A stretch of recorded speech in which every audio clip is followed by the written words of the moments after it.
Bradesco. Entre nós, você vem primeiro. Boa noite. Boa noite. As enchentes no Rio Grande do Sul completaram um mês. A maior tragédia climática do estado afetou mais de 2.300.000 pessoas. 179 morreram e 44 ainda estão desaparecidas. A infraestrutura segue bastante comprometida. Muitas cidades ainda estão sem abastecimento de água e de energia elétrica. Algumas continuam ilhadas. Nas áreas alagadas do sul do estado, caminhoneiros ajudam no transporte dos moradores. O caminhão abre caminho em meio à água que transformou ruas em rios. A cheia da Lagoa dos Patos invadiu quase que a metade de Arambaré. A pacata cidade passa pelo 5º decreto de calamidade pública em menos de um ano por causa das chuvas. Aqui vivem cerca de 4.000 pessoas. Pelo menos 1.500 precisaram abandonar as casas. O Juarez, há 2 semanas, passou a viver em um abrigo. A casa está bem, ela não entrou muita água, mas na volta tem bastante, né? Nas ruas, assim, a água está dando no joelho. Seu Elson, de 69 anos, preferiu ficar em casa. Sem luz, nem água, a vida se tornou difícil nos últimos tempos. Não tem como sair. Nós temos ilhado aqui. E a ajuda não tem faltado. Quem mora nas áreas alagadas e preferiu permanecer em casa, só tem como passar graças à ajuda de voluntários com caminhões como esse aqui, ó. A gente vai até o outro lado para tentar ver qual a situação dessas pessoas. Marcelo é voluntário e o único jeito das pessoas que preferiram ficar em casa do outro lado, atravessar e ir até o centro da cidade, é assim, né, Marcelo?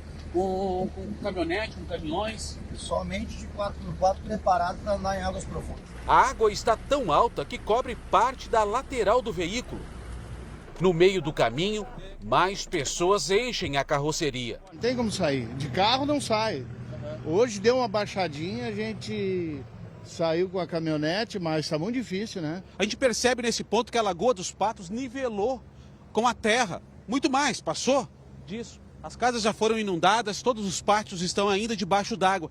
Assim como Arambaré, quase 95% das cidades do Rio Grande do Sul foram afetadas pelas chuvas que castigaram o estado entre o fim de abril e o mês de maio deste ano, segundo o balanço divulgado pela Defesa Civil. E mesmo sem chover há 2 dias, o nível da água continua alto em alguns pontos. Em Lajeado, no Vale do Taquari, uma nova passarela foi montada pelo Exército entre Arroio do Meio e Lajeado. Cabos de aço reforçam a estrutura. Na semana passada, 2 delas foram levadas pela correnteza do Rio Forqueta. Desde então, a travessia era feita por botes.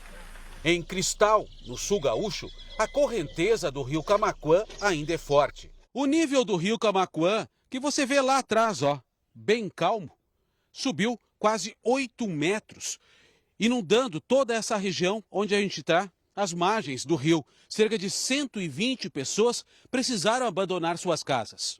Onde a Selene e o Ivan moram, a água inundou o primeiro piso. A casa cor-de-rosa da família aparece neste vídeo, cercada pela água. Essas fotos aí foi durante a chuva, o rio subiu bastante. Isso bastante, né? Tudo isso aqui onde a gente está agora estava debaixo d'água? Tudo debaixo d'água, como está aqui, né? E como na casa aqui, onde é que chegou a água? Ela veio aqui. Veio aí? Quer dizer, toda essa parte de baixo, garagem, carro... Alagado. Tudo alagado.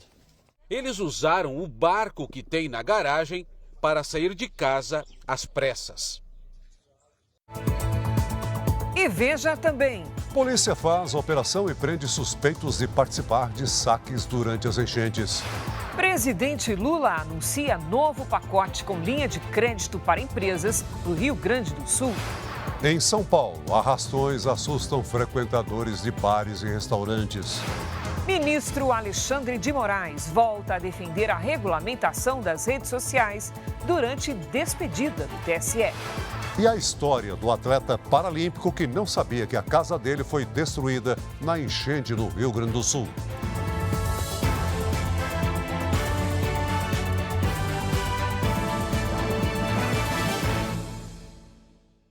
Oferecimento: Bradesco, eleito o melhor banco para investir.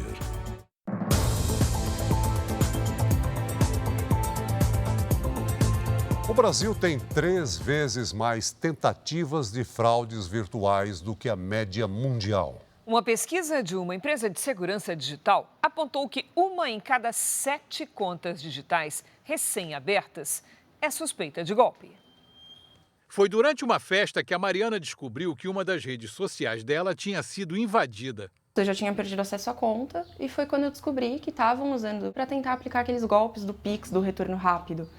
E divulgando uma chave para fazer o investimento, usando foto minha e do meu noivo como uma maneira de tentar dar algum tipo de legitimidade para o golpe. A advogada fez boletim de ocorrência e abriu processo contra a Meta, a dona da rede social, porque não teve retorno sobre a invasão. Sempre tomei muito cuidado com isso, não saio dando permissão dos meus dados para qualquer página, nem nada nesse sentido. O Pablo, especialista em prevenção à fraude, tem uma pista. Existem vários caminhos para fazer essas fraudes, né? Uma delas, e bastante comum hoje em dia, é pegarem informações da Dark Web, que são disponibilizadas lá, a partir de vazamentos de informações de outros sites. O analista trabalha para uma empresa especializada em segurança digital que fez uma pesquisa sobre fraudes virtuais no mundo. E o resultado foi preocupante. De acordo com o relatório, quase 14% das contas digitais criadas no ano passado em todo o planeta eram suspeitas de fraude. Os criminosos agiram principalmente nos setores de varejo, viagens e lazer e videogames. No Brasil, segundo a pesquisa, as tentativas de fraude nos logins de contas digitais chegou a 9,3%, bem acima da média mundial. A média mundial é de 3%. A gente está em 9,3%, ou seja, 3 vezes maior. Então, realmente, no Brasil ainda é uma questão muito grande, é muito preocupante e as pessoas têm que tomar mais cuidado onde elas estão clicando, em quais sites estão entrando. A maioria das tentativas de invasão nos logins ocorre em sites de turismo e viagens. Por isso, ele recomenda cuidado ao preencher os cadastros. Muitas vezes a gente tem as mesmas senhas para vários sites, os fraudadores sabem disso, então eles vão tentar entrar em diferentes sites, em diferentes bancos, utilizando as mesmas senhas. A Mariana ainda está muito incomodada em perder o registro de momentos marcantes dos últimos 12 anos. É meu álbum de foto, tem algumas memórias eu tenho de momentos muito importantes para mim que eu só tenho salvo lá. Eu nunca imaginei que eu podia perder o acesso. Então é muito ruim não saber quem está do outro lado, não saber quem está vendo as minhas fotos, o que estão fazendo com as minhas fotos. Por nota, a Meta disse que trabalha para barrar o acesso de hackers às contas invadidas e que desenvolve ferramentas para ajudar as vítimas a recuperar as suas contas. No Rio de Janeiro, um arsenal do tráfico foi apreendido durante uma operação numa comunidade na Zona Oeste.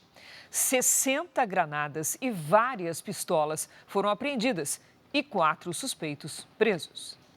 Os policiais precisaram usar malas e baldes para transportar todo o armamento. 60 granadas, 10 pistolas, uma escopeta, carregadores e silenciadores e 17 mil munições. O arsenal foi encontrado nesta casa, na Vila Vintém, uma das 10 comunidades da zona oeste do Rio, alvos da operação da Polícia Militar. 4 suspeitos foram presos, com drogas e um radiotransmissor. De acordo com a polícia, a casa era utilizada como depósito do tráfico para fornecer armamentos para invasões nas disputas de territórios. Dados do Instituto de Segurança Pública revelam que, em média, 17 armas de fogo de diferentes calibres são apreendidas todos os dias no estado do Rio de Janeiro. Nos 4 primeiros meses do ano, foram mais de 2.000 armamentos retirados das mãos dos grupos criminosos. O levantamento revela ainda o perfil da violência armada de cada região. Na capital, o destaque ficou para pistolas e fuzis. Na Grande Niterói, metralhadoras e revólveres. Na Baixada Fluminense, são mais utilizadas pistolas e revólveres, assim como no interior do estado. O relatório aponta ainda que 239 fuzis foram apreendidos em todas as regiões do estado no mesmo período, o que para este especialista é motivo de alerta. O criminoso ele usa o fuzil para proteger seu território, o território que ele domina, normalmente uma comunidade, para impor o medo dentro da comunidade, oprimindo seus moradores, mas também para demonstração de força para aquelas outras facções que desejariam entrar, invadir e ocupar aquele território. E é esse poder que é enfrentado pelas instituições policiais.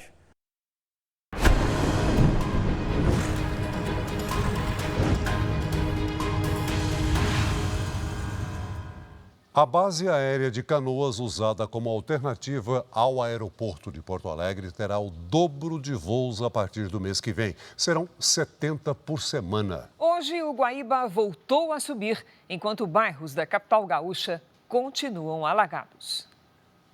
O sol trouxe alívio aos gaúchos, mas a sensação em Porto Alegre ainda é de incerteza.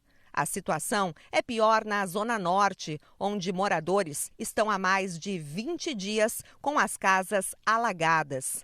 Já na região central, ruas do bairro Praia de Belas voltaram a inundar. Segundo a prefeitura, a água retornou pelos bueiros por causa do vento. O nível do Guaíba subiu um pouco pela mudança de vento sul e subindo o nível do Lago Guaíba acaba também represando o escoamento do arroio dilúvio. Quando o arroio dilúvio sobe, acaba afogando as redes que desagam ali. O nível do Guaíba tem oscilado nesta semana. De ontem para hoje, subiu cerca de 13 centímetros, mas ainda está abaixo dos 4 metros. Nem todas as comportas foram totalmente abertas, como é o caso desta, que ainda conta com sacos de areia. Daqui, dá para ver que o nível da água está muito mais alto do lado do Guaíba, em comparação com o centro histórico da cidade. E esse monitoramento é feito diariamente para decidir se mais comportas serão abertas. Porto Alegre conta com 14 estruturas para impedir que a água do Guaíba entre na cidade. Metade está fechada. Após quase um mês de inundação, apenas 13 das 23 casas de bombas de drenagem estão funcionando.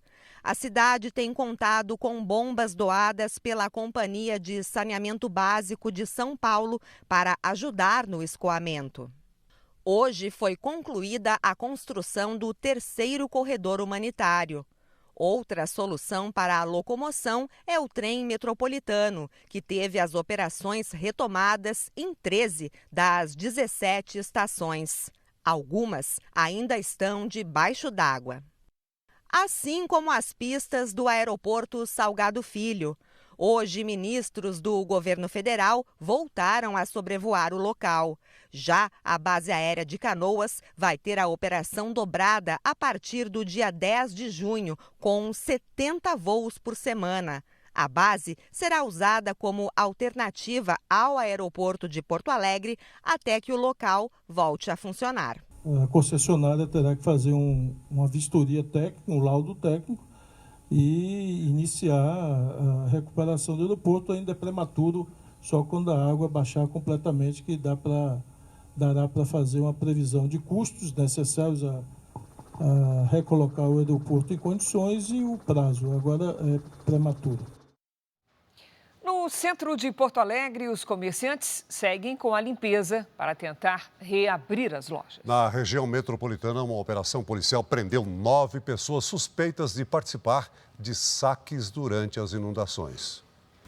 A operação da Polícia Civil e da Brigada Militar também teve apoio da Polícia Federal em Eldorado do Sul, na região metropolitana de Porto Alegre.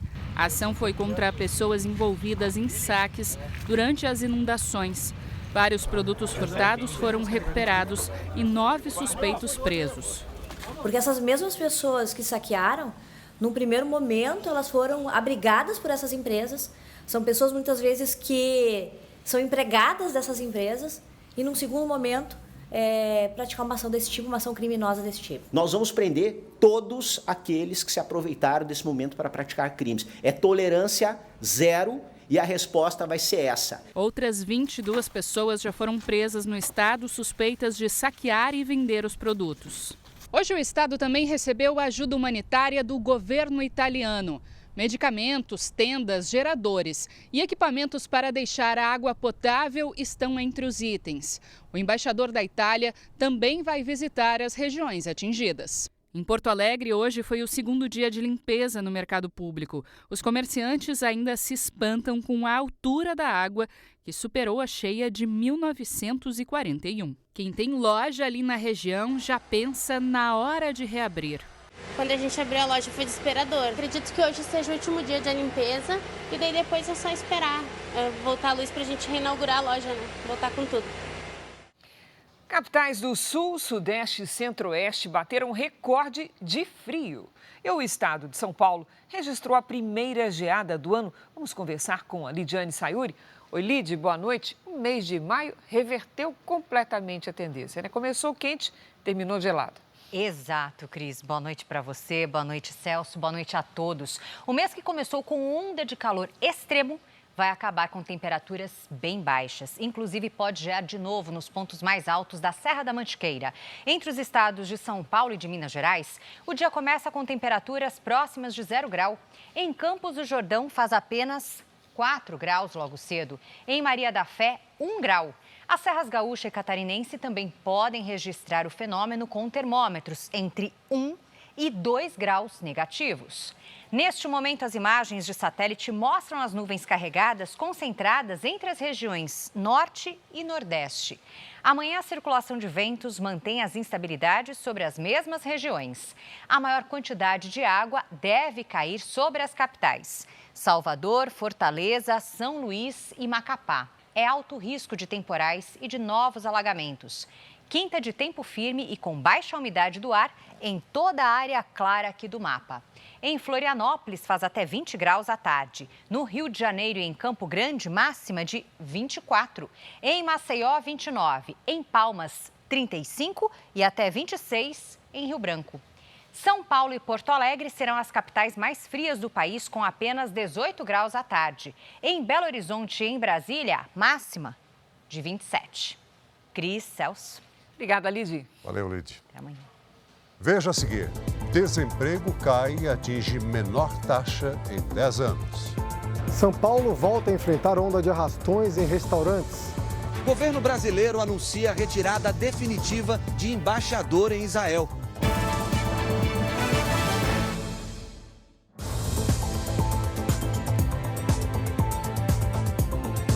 O governo israelense diz que já controla toda a região de fronteira entre a faixa de Gaza e o Egito. Segundo o exército israelense, o país assumiu o controle operacional do Corredor da Filadélfia, que fica ao longo da fronteira entre a faixa de Gaza e o Egito. O local é considerado uma zona de segurança.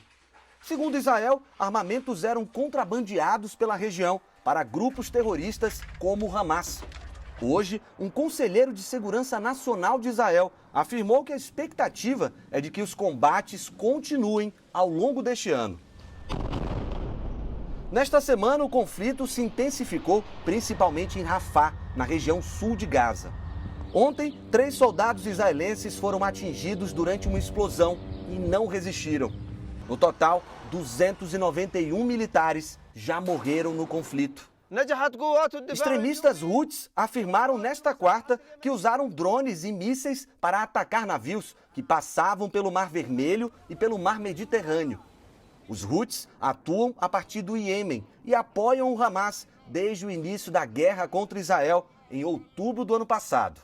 Num decreto publicado nesta quarta-feira, o diplomata Frederico Meyer foi nomeado representante do Brasil na Conferência de Desarmamento em Genebra, na Suíça. Ele estava à frente da Embaixada Brasileira em Tel Aviv quando o presidente Lula comparou a ação militar de Israel com o genocídio dos judeus na Segunda Guerra Mundial. A declaração gerou uma crise diplomática entre os dois países. Com a decisão anunciada hoje, o embaixador brasileiro foi retirado de forma definitiva de Israel. Em nota, a Confederação Israelita do Brasil afirma que lamenta a decisão e que a medida unilateral afasta o Brasil da tradição diplomática de equilíbrio e busca de diálogo e impede que o país exerça o almejado papel de mediador no Oriente Médio. Dados do Cadastro Geral de Empregados e Desempregados divulgados hoje mostram que 240 mil vagas de emprego formal foram criadas no mês de abril no país. Houve um aumento de 32% em relação a abril do ano passado. De acordo com o Ministério do Trabalho, o saldo nos 4 primeiros meses do ano é de quase 1 milhão de vagas com carteira assinada. O IBGE também divulgou os dados sobre o desemprego, que caiu para 7,5% no trimestre encerrado em abril. Essa é a menor taxa para o período em 10 anos. Houve queda de 1 ponto percentual na comparação com este mesmo trimestre do ano passado. Ao todo, 8.200.000 brasileiros estão desocupados. Veja ainda hoje, produtos falsificados apreendidos pela Receita Federal são doados para vítimas das enchentes no Rio Grande do Sul. Criminosos cobram por falsas vagas de emprego. Governo anuncia novo pacote de ajuda ao Rio Grande do Sul para pequenas e grandes empresas e amplia o crédito rural.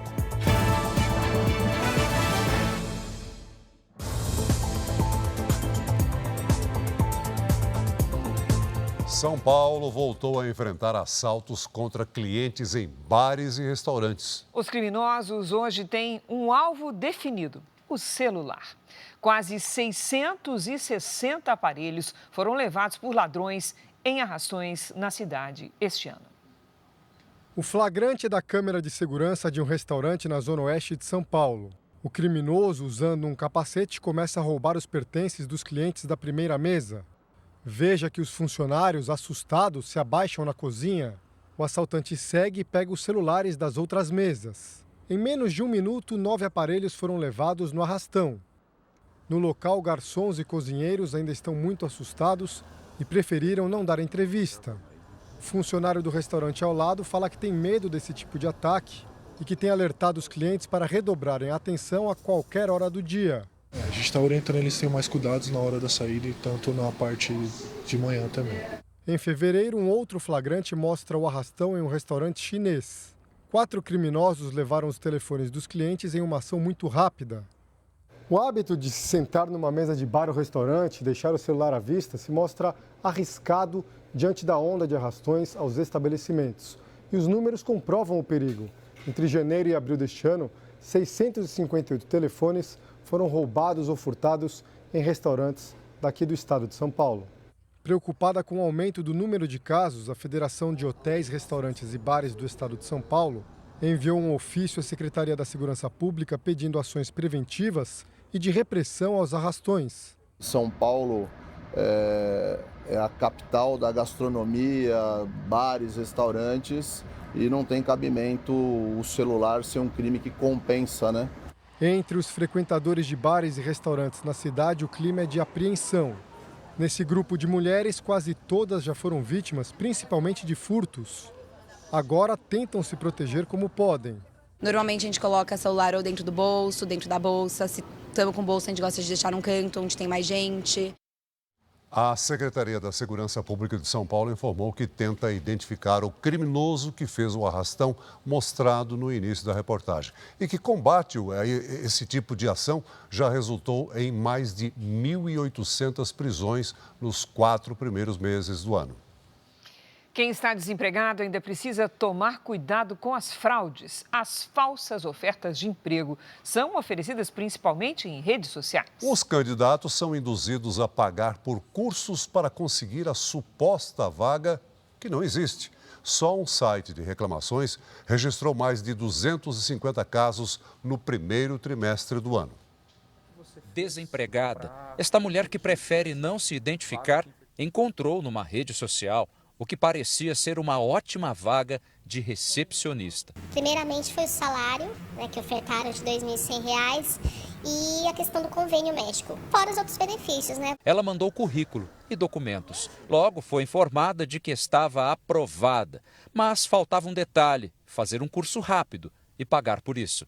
Me falaram que eu tinha que pagar o valor de R$ 220 para poder fazer o curso. Assim que o pagamento foi feito, a suposta empresa de recrutamento desapareceu.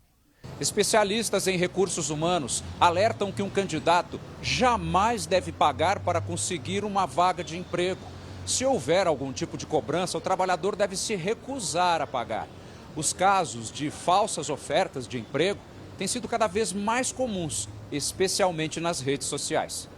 Entre o ano de 2022 até março deste ano, apenas um site de reclamações acumulou mais de 2.000 registros de falsas ofertas de empregos. Só neste primeiro trimestre foram 264. A diretora da Associação Brasileira de Recursos Humanos explica que empresas sérias nunca cobram por uma vaga. Todo o processo seletivo, se está contratando algum serviço, é através de uma consultoria ou parceira de uma empresa. Então, quem paga pelo serviço é a empresa que contratou a consultoria. Então, o candidato ele nunca paga nenhum tipo de processo e, se for solicitado, é porque é fraude. Apesar da decepção, a candidata a uma vaga de recepcionista segue à procura de uma chance. Agora eu vou tomar muito mais cuidado, né? Vou verificar se tem identificação da empresa para não acontecer de novo isso. O presidente Lula anunciou um novo pacote de ajuda ao Rio Grande do Sul com linhas de financiamento às empresas e ampliação do crédito rural. O anúncio foi feito para tentar socorrer as empresas do Rio Grande do Sul. Será disponibilizada uma linha de crédito de 15 bilhões de reais para as empresas do estado em 3 modalidades de financiamento: para a compra de máquinas e equipamentos, para o financiamento a empreendimentos, estes 2 com taxa de juros de 1% ao ano, e também para investimento em capital de giro, com taxa de juros de 4% ao ano para micro, pequenas e médias empresas e 6% para grandes empresas. Os pequenos e médios agricultores também terão 600 milhões de reais de crédito para garantir a produção. E 1 bilhão e 500 milhões de reais serão disponibilizados para financiar estudos e projetos voltados à reconstrução do Rio Grande do Sul. O que nós queremos é recuperar o direito do povo gaúcho respirar, de poder olhar para o lado e de poder recuperar o direito de ir e vir. Sabe, de sair da sua cidade, de visitar um parente, de recompor a sua casa, recompor a sua plantação, recompor tudo aquilo que ele perdeu. Nós mudamos o paradigma de tratar de problemas climáticos nesse país. É por isso que nós estamos trabalhando a construção de um plano antecipado para que a gente tente evitar que as coisas aconteçam nesse país. Lula também aproveitou para mandar recado para o presidente do Banco Central, Roberto Campos Neto, pedindo redução na taxa de juros. Eu espero que o presidente do Banco Central veja a nossa disposição de reduzir a taxa de juros e ele, quem sabe, colabore conosco reduzindo a taxa Selic para a gente poder emprestar a taxa de juros ainda mais barata. Hoje, o governo divulgou um edital autorizando a compra de 300 mil toneladas de arroz importado. A primeira leva do produto deve chegar aos supermercados nos próximos 40 dias. O preço máximo do arroz custeado pelo governo federal deve ser de R$ 20 para o pacote de 5 quilos. Para o ministro da Agricultura, Carlos Fávaro, o Brasil já é capaz de diversificar a produção agrícola em todas as regiões, diminuindo a possibilidade de tragédias climáticas colocarem em risco o abastecimento do país. Desconcentrar a produção brasileira para evitar problemas como esse. O arroz é concentrado no Rio Grande do Sul, ficamos à mercê do mercado, a especulação reinando, não são os produtores, fez com que o arroz nos últimos 30 dias subisse 30%, 40% fruto de especulação. O presidente Lula deve aproveitar o feriado para fazer conversas estratégicas. Ontem, o governo sofreu derrotas no Congresso na sessão de vetos. Apesar de não ter ficado surpreso, o presidente ficou irritado com o resultado. A avaliação é que há problemas na articulação política e principalmente na configuração da esplanada. A divisão de ministérios para os partidos do chamado Centrão não está surtindo efeito nas votações em plenário. E a possibilidade de uma reforma ministerial voltou a rondar os corredores do Planalto. O ministro Alexandre de Moraes voltou a defender a regulamentação das redes sociais na última sessão como presidente do Tribunal Superior Eleitoral. A ministra Carmen Lúcia assume o comando do TSE na próxima segunda-feira. O ministro aproveitou a sessão de despedida do cargo para fazer um balanço da gestão à frente da Corte Eleitoral. Alexandre de Moraes criticou mais uma vez a disseminação de notícias falsas e defendeu a regulamentação das redes sociais. A desinformação, as notícias fraudulentas, as deepfakes, as notícias fraudulentas agora anabolizadas, pela inteligência artificial, não é mais possível que toda a sociedade e todos os poderes constituídos aceitem essa continuidade sem uma regulamentação. O que não é possível na vida real não pode ser possível no mundo virtual. O que é proibido na vida real deve ser proibido no mundo virtual. Moraes assumiu a presidência do TSE em agosto de 2022. Durante as eleições presidenciais, fez uma gestão combativa contra a fake news. O ministro liderou a aprovação de uma resolução para agilizar a retirada de conteúdos fraudulentos postados em redes sociais. O ministro deixa como legado um centro integrado para o monitoramento de desinformação, que foi inaugurado este ano em parceria com o Ministério da Justiça e a Agência Nacional de Telecomunicações, a Anatel. Aqui no Brasil, nós mostramos que é possível uma reação a esse novo populismo digital extremista que pretende solapar as bases da democracia.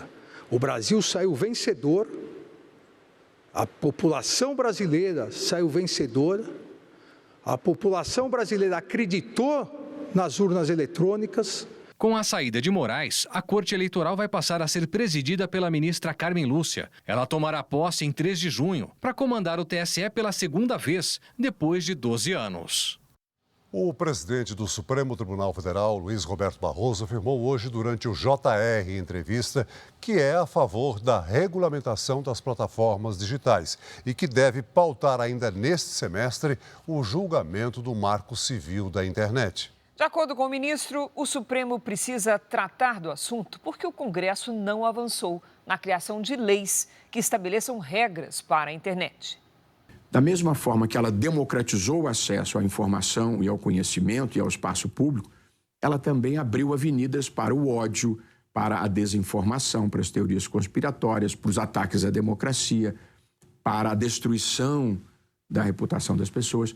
E, portanto, evidentemente que é preciso haver algum tipo de regulação. E eu sou a favor de regular com moderação.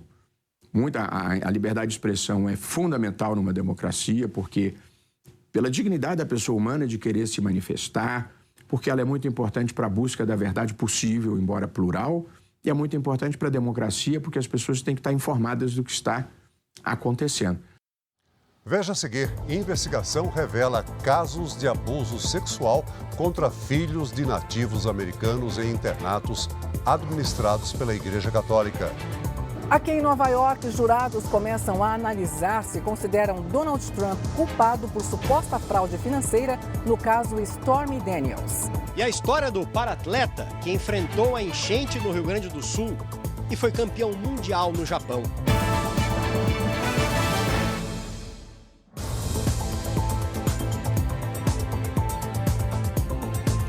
Nos Estados Unidos, começaram hoje as alegações finais do júri sobre o caso de suposta fraude financeira contra o ex-presidente Donald Trump. No total, há 34 acusações para serem analisadas. Os 12 jurados vão discutir sobre as provas apresentadas e os depoimentos das mais de 20 testemunhas ouvidas durante as últimas semanas no Tribunal de Nova York. Entre elas, Michael Cohen, ex-assessor de Trump, que afirma ter pago a atriz de filmes adultos Stormy Daniels para tentar ocultar um suposto relacionamento extraconjugal que Trump teria tido com ela. O valor foi declarado como serviços jurídicos. O pagamento foi feito em 2016, pouco antes das eleições presidenciais que teve vitória do republicano. Em frente ao tribunal, houve confronto entre apoiadores de Trump e opositores. Nas instruções aos jurados, o juiz que conduz o caso afirmou que Trump não deve ser considerado culpado apenas com base no depoimento de Michael Cohen e que, ainda que o júri considere o testemunho do ex-assessor confiável, deve levar em conta outras evidências. Hoje foi o primeiro dia de deliberações. Os jurados devem voltar à corte amanhã. Trump se diz inocente e afirmou hoje que as acusações são uma fraude. Disse também que o julgamento não deveria ocorrer no meio da eleição presidencial. Caso Trump seja condenado, o republicano não será impedido de disputar a corrida à Casa Branca.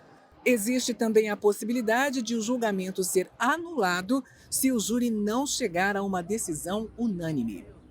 Uma investigação do The Washington Post nos Estados Unidos revelou 150 anos de exploração e abuso sexual contra crianças em internatos católicos.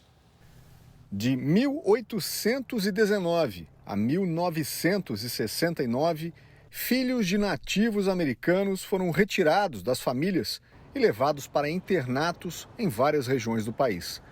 As instituições eram financiadas pelo governo dos Estados Unidos e administradas por representantes da Igreja Católica.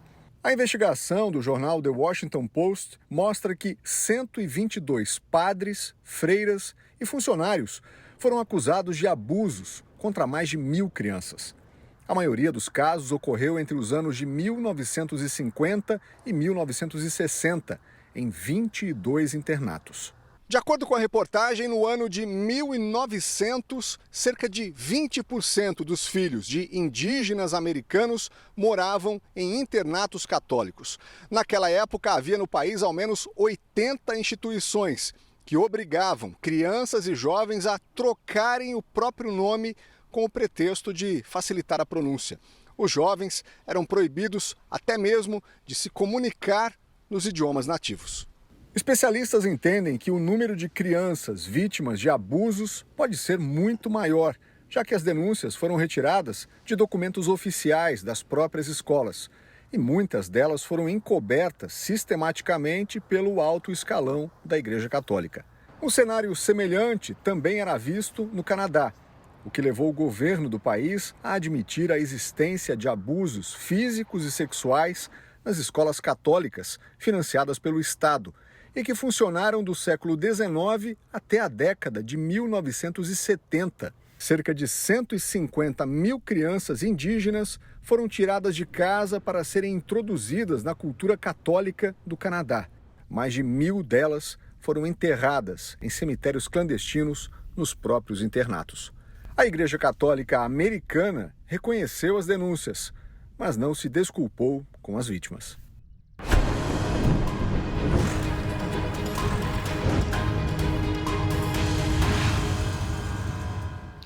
A campanha da Universal para ajudar as vítimas das enchentes no Rio Grande do Sul está entregando em Porto Alegre uma doação de roupas de frio. A previsão é de baixas temperaturas por lá nos próximos dias. O nosso colega Emerson Ramos está na capital gaúcha e tem os detalhes. Olá, Emerson, boa noite.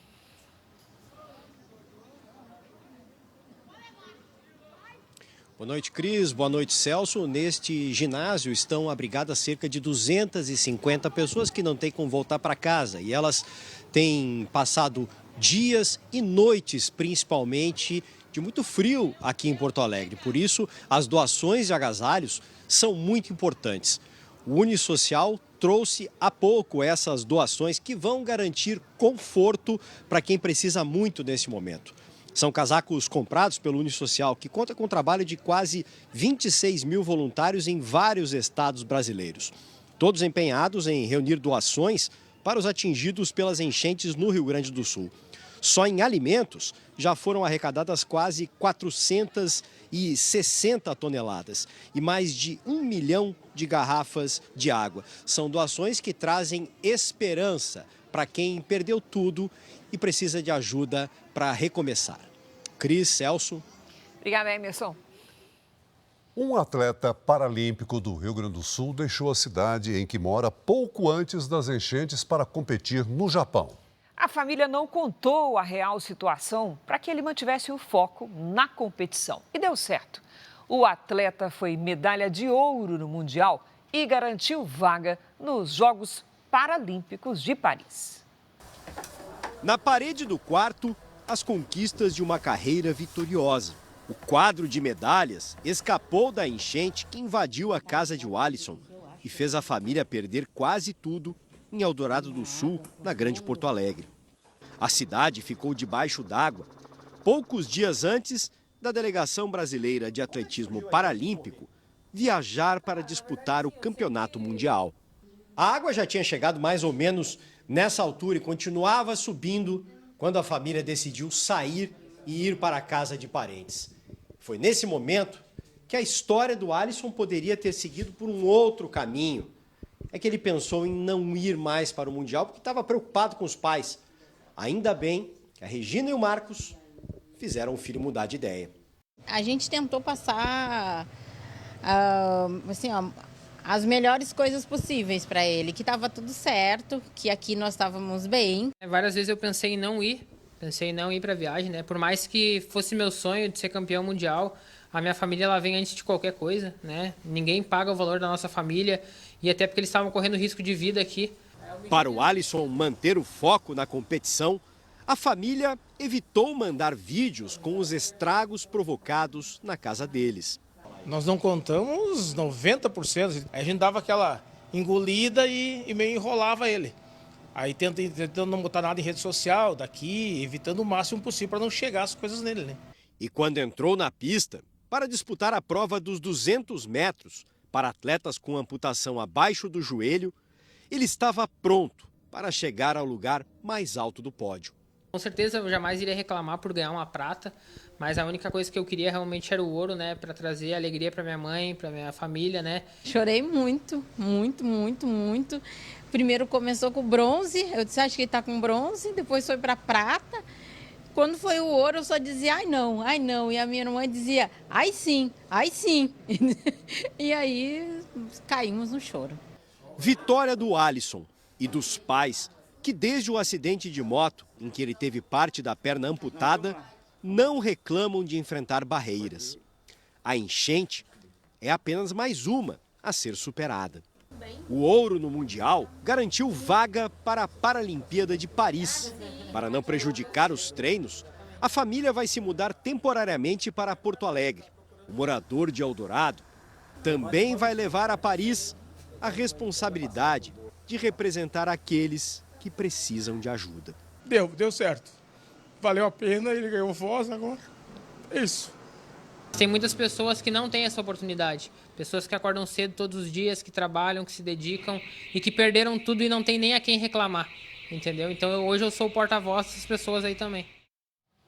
Produtos falsificados apreendidos em operações como calçados e aparelhos eletrônicos ganham um novo destino num projeto da Receita Federal.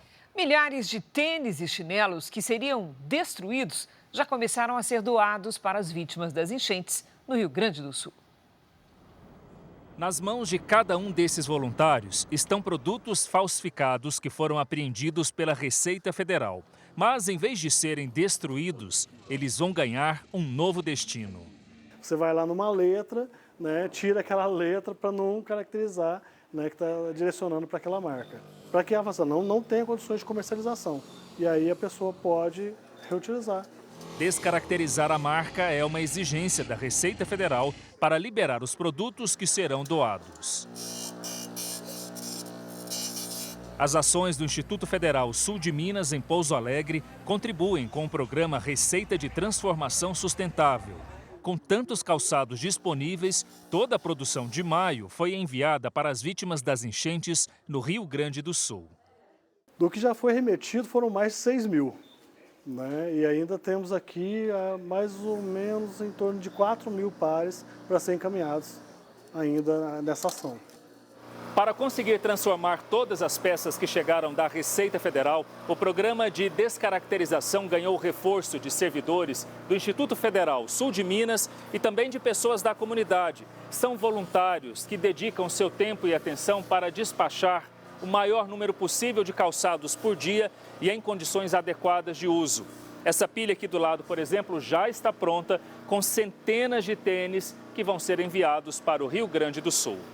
A Michele é voluntária e fez questão de aprender a mexer nessa máquina para poder contribuir. É muito gratificante poder participar desse processo, né? É como você está levando um pedacinho seu, né? A gente se sente realizado, né? Sabe a situação, como que está difícil lá e sabe o quanto pode contribuir, né? Detentas em processo de ressocialização do sistema prisional de Pouso Alegre também participam das ações. Tudo acompanhado por equipes da Receita e do Instituto Federal. A 200 quilômetros dali, a Universidade Federal de Lavras, também em Minas Gerais, recebe quase 10 toneladas de cigarros apreendidas por mês. O início da descaracterização ocorre nessa máquina, criada na própria instituição. Tem todo um processo, né, de separação do elemento pesado, do filtro, e depois a transformação disso em material orgânico, né, para compostagem e adubos. Após a primeira parte da transformação, o tabaco vem para esse pátio a céu aberto, chega aqui nesse aspecto, olha só, e é misturado a outros tipos de matéria orgânica e fica nesse processo por até 4 meses, entre outros motivos, para eliminar as substâncias tóxicas presentes no cigarro. Só depois desse período, o material pode ser utilizado. O composto é usado nos viveiros do campus e em 3 fazendas experimentais da universidade. No nosso laboratório, né, nós temos um núcleo de estudos, o Geóleo, que faz pesquisas com inseticidas naturais através dos extratos de tabaco. Então nós conseguimos controlar algumas pragas da agricultura brasileira, como pulgão, ácaro, cochonilha, utilizando extratos feitos à base do tabaco interceptado pela Receita Federal. Na mesma universidade, alunos e professores dão uma nova função aos aparelhos falsificados de canais de TV, também apreendidos pela Receita. A gente pega essa TV Box, tira todo o sistema operacional dela, formata essa TV Box, que a gente chama em computação, e coloca um outro software, um outro sistema operacional para que essa TV Box ela vire realmente um computador. A intenção nossa é usar essa TV Box para uso educacional em escola pública. Já vai com alguns aplicativos de matemática, português, geografia, história, para que esses estudantes possam, a partir desse mini computador, ter acesso a esses aplicativos de educação. Cada TV Box leva de 15 a 20 dias para ser transformada. No ano passado, 600 aparelhos convertidos foram enviados para escolas na região de Lavras. Essa daqui é uma TV Box já transformada, ela veio em uma das remessas de apreensões da Receita Federal, já passou pelo processo aqui no laboratório, está conectada no monitor, teclado, mouse. Você vê que não tem CPU por aqui, só a TV Box funcionando. Já instalaram software, o primeiro navegador de internet, dá para ver que está em pleno funcionamento. Em todo o ano passado, mais de 13 mil alunos da rede pública do Tocantins também receberam aparelhos de TV Box descaracterizados. Quanto mais a gente conseguir parceria para transformar, mais mercadoria a gente vai deixar, né, com as instituições de ensino para que se aumente a escala da transformação. Essa edição termina aqui e à 00:30 tem mais Jornal da Record. Você fica agora com a série Reis, a divisão. E logo depois de Gênesis tem a prova da virada do reality A Grande Conquista. E é ao vivo, não perca. Ótima noite para você. Boa noite.